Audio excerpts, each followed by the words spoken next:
Hello and welcome. I'm Jake Langsley, the pondologist, with another Aqua Eden video. Today's topic, I would like to talk about skimming a pond and how effective the Helix skimmer is. We recently had a snowstorm last night, dropped a couple of inches of heavy wet snow. A lot of the leaves are falling and blowing around. This is kind of the high time right now for leaf fall. I apologize for the light ahead of time. I know half the pond's in shade and half's in sun, but I just really wanted to show you just what I see when I look out the window and how I'm going to get this pond back in operational in a relatively short time, and how effective the skimmers work.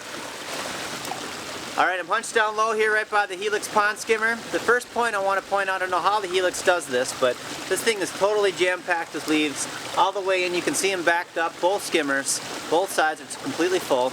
Yet you'll notice the waterfall is still running behind. I don't know if you can see it, the lighting's horrible.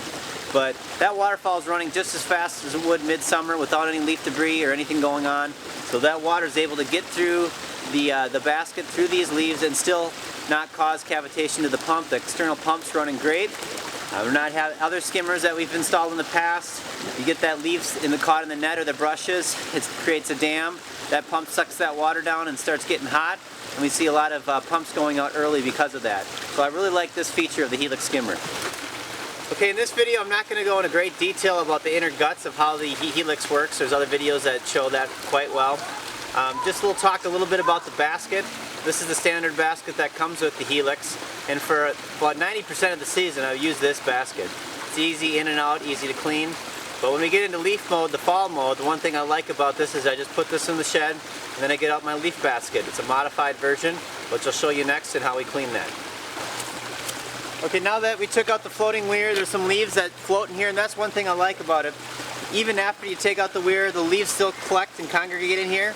And you get there, sorry, there's my net, got a little icy on it.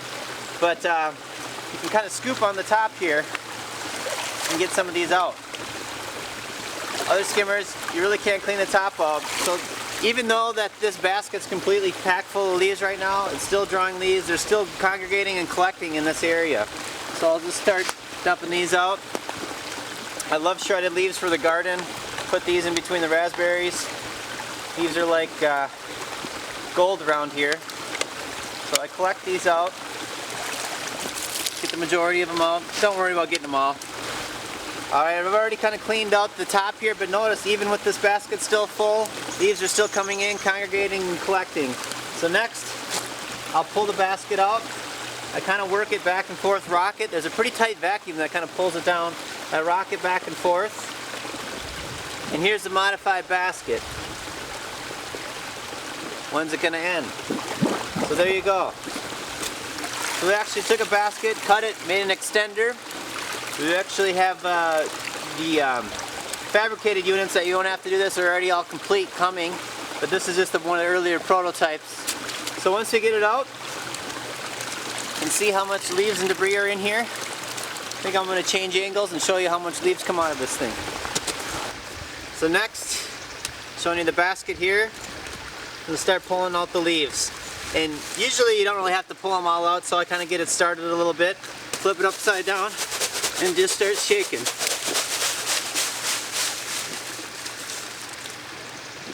Now that's a lot of leaves. And what you'll notice is that they kind of almost are all flat and together, not loose and fluffy. They're very like vacuum sealed. So this is one batch.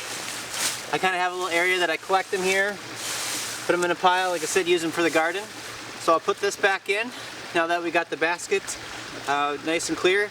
And what I really like about this, or even the regular standard basket, is you get debris in there, and it also releases very easily. Sometimes you get it in nets or brushes. Nobody wants to take a garden hose out here and spray brushes or a net that gets tangled. Just dump them out, boom, it's all hard, molded and compact, and you just pop it right back in. Very easy to clean. So now I put the custom basket back in. Got her open for business. Just kind of let these leaves start working their way back in here. So while this one starts going again, I'm going to go free up the second Helix on this pond. It's about a 30 by 30 pond, so it's pretty decent size, but big footprint, and this is a pond that we would have two Helixes on. Alright, we're on this other side here. I'm just going to do the whole process without breaking it up. So first come in here, get a bunch of these leaves out. This is a massive amount of leaves. Just take a little net, or you can use your hand. Put them in areas. Sometimes I put them in a tote, or like a garbage can or leaf bag. So I kind of get it freed up a little bit. Pull out the floating weir. Notice that opens up some area. Some leaves kind of collect inside there. I like to let the ones outside here kind of get in here, as long as they're still going in. And then next here, start to pull out the basket. This is a modified basket again, and this is a double. So the other side you saw is a triple, this is the double size. So I dump out the leaves, get them all out. See how fast all those leaves came out, totally empty there. Pop that back in, and we're good to roll. Put the floating weir in there, and just watch those leaves go right back in there. So now we got both of our skimmers open and ready for taking on more debris. So now I'm going to show you how I kind of clean up and polish the sides. Okay, now we have both skimmers rocking and rolling again. Now I take a leaf blower and I go around the sides. Got some plantings here, some shallow areas where leaves can get caught if there's a lot of them. So basically we need to reopen these arteries and get these leaves pumping right back to the middle of the pond. This pond's designed to have currents that kind of push the leaves around the sides. The waterfall pushes the leaves back to the center, bringing them back to the helixes, which are on the back side of the pond here. So I'm going to start up the leaf blower. If you don't have a leaf blower, a garden hose with a sprayer works well, but I think the leaf blower works the best. And I'll actually spray or blow the leaves from about 2 to 3, as much as 5 feet back from the edge of the pond, because I know that these leaves are right on the edge. The next windstorm they're going to end up in the pond anyway, so might as well get them in there. So I have 100% confidence in the skimming of my pond. I'm actually blowing leaves into the pond and moving them, get them back to the center of the pond. So let's get the leaf blower blowing. Okay, you can see behind me here, they kind of pushed this leaf berg, like a little iceberg, we broke it from the side here. So I kind of open it up and that's kind of working this way. Some of the leaves are going back that way. So now I'm going to work on going over to this side and blowing that shallow area out next.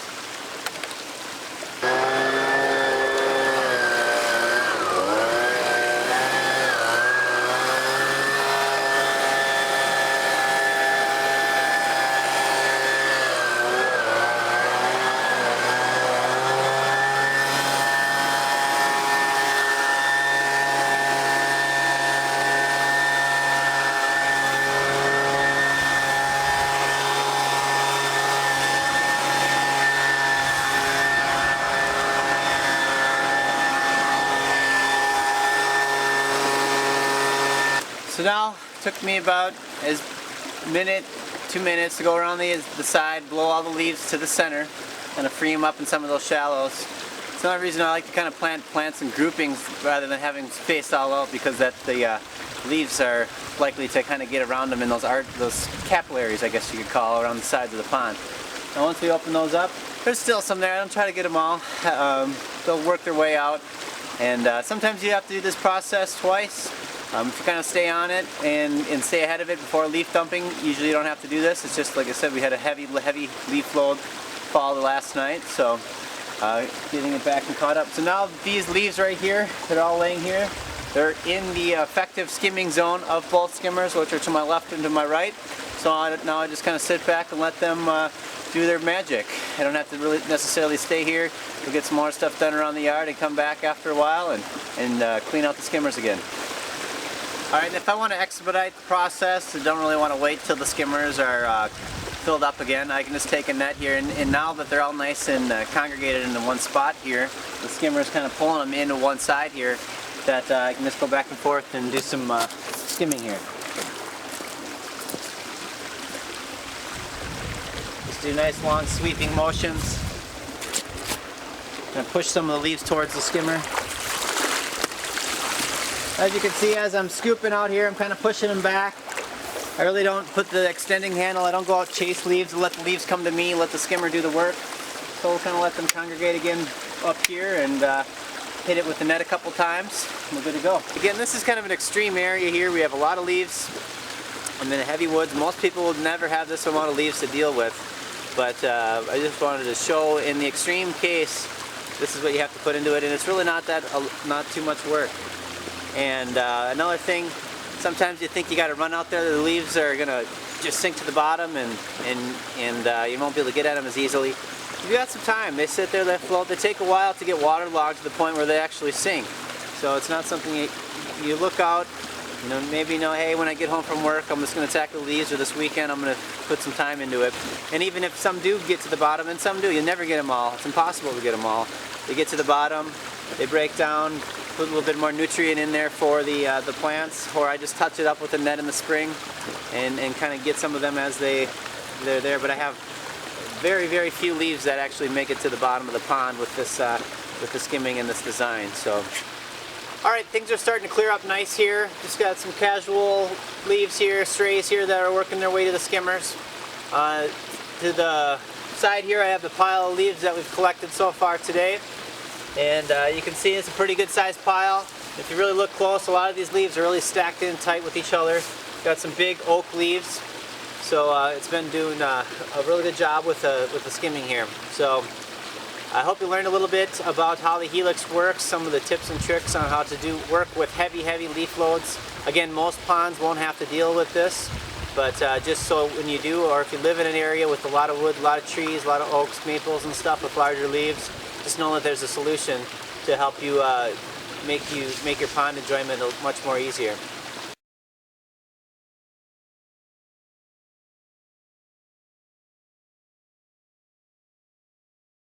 This is the most frog-friendly skimmer that we find. I don't know how many calls we get every fall with other types of skimmers with nets and baskets. The frogs get slow, sluggish, they get in there, they crawl over the net, they crawl over the pads, they get back into the pump, they get sucked into the pump and die.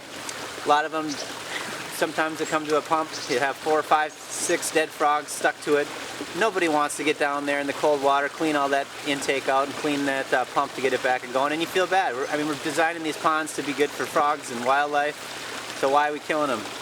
This design here with this Helix skimmer, there's no way for them to get past this basket. So we have a plate and then the basket. Again, other videos show the actual guts, but the frogs can get in there. And I've noticed with the longer baskets that we have much less frog kill. Sometimes it does get a little bit turbulent in there with just the single basket, but the deeper basket seems to do really well, and at least we're giving them a chance when I go out and clean it. Oftentimes I'll dump this out. There'll be 4, 5, 6 frogs. They move around slowly, but they get back into the pond. At least I'm giving them another chance, where other skimmers, they'd be ground up and they'd be dead. The other option we've seen is putting a net over the pond, and I'm not really a big fan of netting, and I'll tell you why. For me personally, I try to enjoy every minute I can with my water feature before it freezes in Minnesota. We don't get the longest window to enjoy these, so for the last 2 months to have a big black net over it and just kind of totally kills the aesthetics for me. And also, the next thing, if you're going to do netting right, and we do netting on certain ponds and stuff, and not saying you should never do it, but like a pond this size, 30 by 30, you want to have a really good support structure that you keep so that net doesn't sag and bow and stuff like that. So when you get into that support structure, you have the cost of building the support structure, setting it up, and then taking it down and storing it somewhere in a garage or a shed. It's just another thing you got to kind of move around. And also, even when you do have a good net, a good support structure, you still need to maintain it. You get leaves on there, heavy leaf load, and kind of sag the netter along the sides. And you have plantings along the side here. We like to try to transition the sides with having nice plantings, so the net basically gets caught in those plants, is what I'm trying to say. So it's kind of I think it's a lot more work, and quite honestly, I think we've been kind of forced up until now to kind of do some of this stuff. Our skimmers have not been skimming the way they should. Also, being able to put some controls on the skimmer, whether it be a different, more buoyant weir. You can drill holes in the side of the weir to just kind of really tune it ideally for your pump situation. It's not just a pump sitting in a box with a little hole and water's just flowing in there kind of just haphazardly, nothing really, there's really no control over it. I mean, other than the weir opening and the flap, So I guess I really like how you can interchange the baskets. You saw today how we could use a smaller one, medium, or the extra large, depending on what kind of area you have, if you have a submersible pump or an external pump at home. So I'm just really happy with how well that's working and how much easier it is to clean. I don't know, I've cleaned ponds for many years, and it gets old, I have to say. It's taking that net out, the leaves and little twigs are stuck in the net, they get ripped, they get torn, you're getting replacement nets. Some of them have these little cheap metal things you got to get snapped into place, and they get all bent out of shape. And we help service a lot of customers where we come in, we didn't build a pond, but we kind of help them get back and caught up, and they're just kind of frustrated. Some people have, I've seen people put pitchforks right in front of the skimmer opening. Anything they can do to nets, just please stop getting leaves in the skimmer, in which it's totally opposite. We want leaves to go in the skimmer. We want them. We want the leaves to come to us. We don't want to go to them. We don't want to have to get nets, go out there, drain the pond. Let them come to us.